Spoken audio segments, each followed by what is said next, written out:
When it comes to the new Masters of the Universe, I'm reminded of one simple phrase.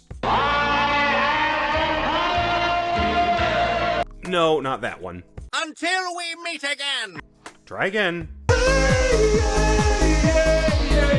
Timing. It's timing. Specifically, timing is everything, because I can't think of a recent attempt at a Hollywood blockbuster that has worse timing. In the micro sense, we just had a month where two small-budget horror films from first-time directors effectively bullied the latest Star Wars movie at the box office. But on a larger scale, the culture seems to be getting pretty fed up with 80s nostalgia properties, especially after its flag bearer Stranger Things went out with a whimper at the start of the year. Even for this franchise, which of the big toyetic 80s properties always had the biggest uphill climb to escape its Reagan-era roots, the film feels too late. The recent revivals and attempts to build a new generation of fans from She-Ra, Kevin Smith, and Netflix all wrapped years ago. It's only once you reach the production section of the movie's Wikipedia page and see it starts in freaking 2007 that things start to make sense. This movie has a cursed production history rivaled by the likes of the Crow reboot, which is why its writing credits look like this,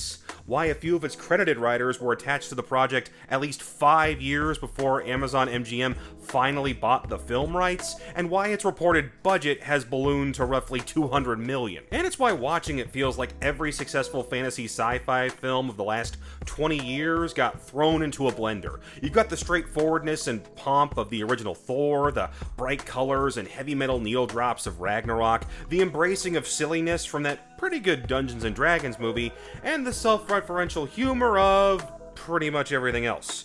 Oh, and there's also that era where He-Man suddenly became fertile ground for new memes, especially with Skeletor. Like, I get there's always been a certain level of camp with him, but it looks like the writers looked at all of his memes and said, yeah, let's just make that the climax. The end result is a film that can never find a tone and just stick with it. Sometimes it wants to embrace the ridiculousness of its own premise, sometimes it wants to poke fun at it, and all of that gets coated over a series of unfinished ideas and themes that feel like they were conjured up across at least half a dozen different scripts, none of which get fully realized. This includes whether or not it has anything to say about healthy masculinity in a modern setting, the film's plot being the Barbie movie but told in reverse, and what that might say about the male psyche, if there's anything more to Skeletor beyond him being generically evil, and a first act that effectively gives Prince Adam two different origins, the latter of which takes place on Earth and only raises more questions the more you think about it. Nicholas Galitzine tries his best as He-Man, but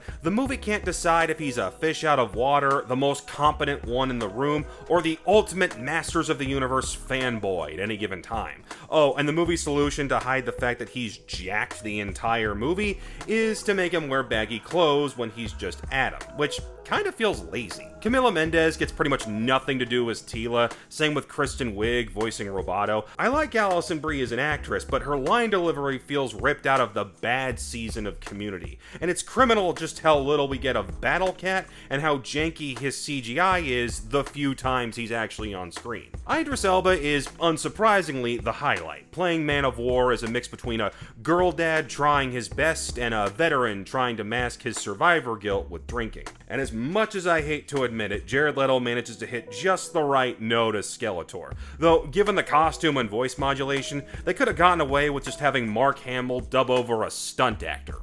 This movie feels like everyone should have cut their losses years ago and stuck with the occasional animation adaptations. By being unable to decide if it wants to play everything straight or embrace its campy goofiness, it fails at accomplishing either and is ultimately pretty forgettable. It's not a worst of the year contender, I can't imagine it'll generate the same frustration as Mando and Grogu, but it's not worth rushing out to see. Thanks for watching!